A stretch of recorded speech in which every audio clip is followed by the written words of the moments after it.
I've always been an introvert, wandering in forest, fruit orchards, and construction sites, wondering about existence, talking to myself as if I was the only one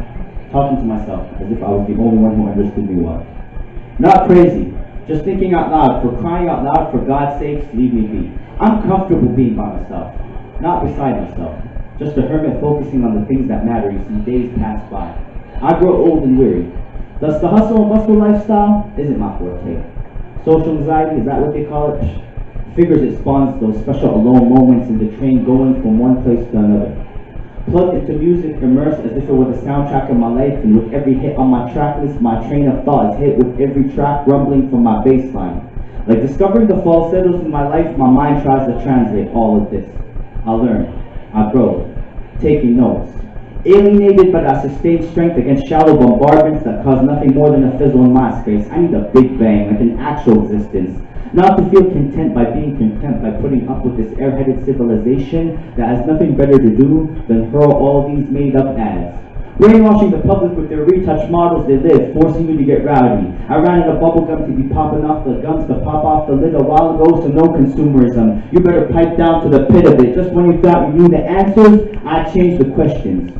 You consumed us long enough. Instead, we should be consumed within our own reality. You know, flaws and all. You don't make the call, so ditch your effort of raising the pitch or taking that tone with me when I land lines. Wireless, instant transmission, timeless bars, dreams set to our standards. What we want is not what we need. Human beings dream to elevate to new heights of grandeur depending on how high their perceptions are.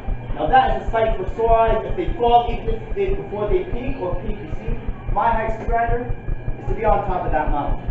Ice cold. I don't beat around the bush. Between you and me, hearing my own voice is kind of mentally orgasmic. Kind of like breaking the sound barrier by breaking the ice. Breaking my verbal virginity within a flash. Breaking bad, fornicating with words. Addicted to our chemistry, twisted, enunciating every single text while sending a message. In my own element, but I'm not a square. Engage with these cliques of timid mice while they try to put a finger on what I'm saying. I said engage with these cliques of timid mice while they try to put a finger of what I'm saying. Enjoying every single moment of it when I come playing like a clarinet. Now that's commitment. A mental masochist masticating on every single appetizing rhythm I serve them. Now they're biting more than they can chew. Naked truth stripped from me for everybody's entertainment. Kinda like a burlesque, all eyes on me.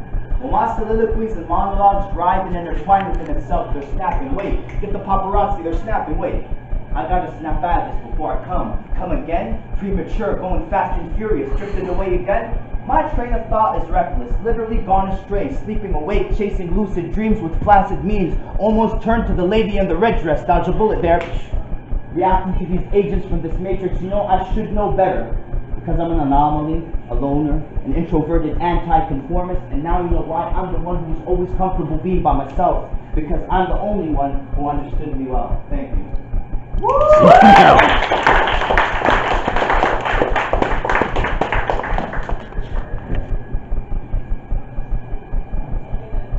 I hate labels. Not a hipster, but quite hip by hopping around reinventing myself just because of the mood. A hot topic, so to speak. No vanity, just sanity. You see, this, that Middle Eastern Muslim emo poetry with a sense of self-awareness and consciousness. How awkward it is to spill the beans when the meaty subject wasn't even served on a cold dish yet. This, that bully kid poetry. A kid that got picked on because of a physical incapacity and structure. A kid that was never appreciated because of a social anxiety, ingenuity, or congruency of a subject matter to people that mattered to him. Or did they matter? See, this, that old school poetry from 2010 when teenage girls were site models on MySpace, craving chemical romance, writing 1,000 ways to dye their hair. I said they're here.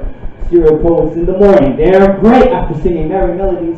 Not silly rabbit. Tricks are for kids. This is Tiny Toons, so you better tune in before it's too late to save tiny teens slitting wrist and drinking bleach because of a cyber reality. Caught the whip of judgmental people constantly commenting whether or not their photos Photoshop worthy to the market. This is a vivid vision, full of wisdom. No mental waste and sound pollution. No thoughts, ideas, and concepts recycled in an existential inquisition of particulars. You know, I wonder what would happen if nature eviscerated man-made constructive criticism that is potentially obstructive to a person's confidence based on manual instructions in the midst of a nihilistic environment. Translation, our imperfect selves exposed, nothing to hide from. Adopting naked nothingness as a reality.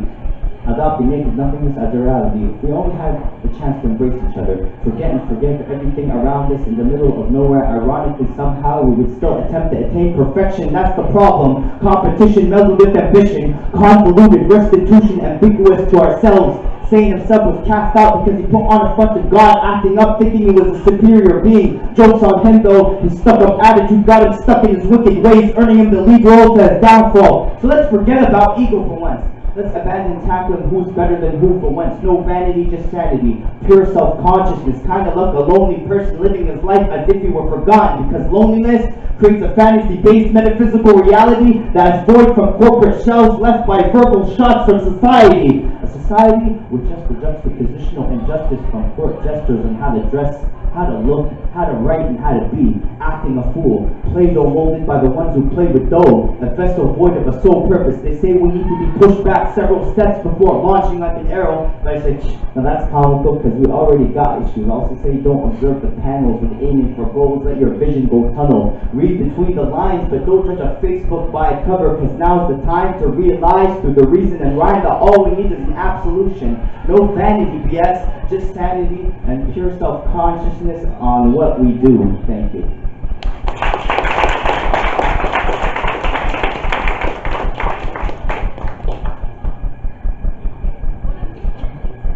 It was more than a relationship. An extracurricular activity on an extraterrestrial pedestal. She was out of this world. On top of the world, I equator. Down to the center of it, the math was critical. She had me tripping on this field trip while carrying the weight of her own studying. She used to take care of my tendencies to desire horizon. Space. The final frontier. These are the voyages of Omar Sabir. Voyages to a place where perception is far beyond the realm. You see, the treat for this projection of substance is meaning. Not a trick or magician. For this assignment, really just a scientific and geographic love-making in theory. Inapplicable, but still in the books. To make the connection with that sack, backpack, or personal baggage involved, I tackle the issue head first. Anyways, I'm still glad I still have those coordinates on my personal map, so we can go back to the early millennium plot points for our problems to be solved after a fixed aftermath. That's the final countdown to 1. No pressure, I'm just falling.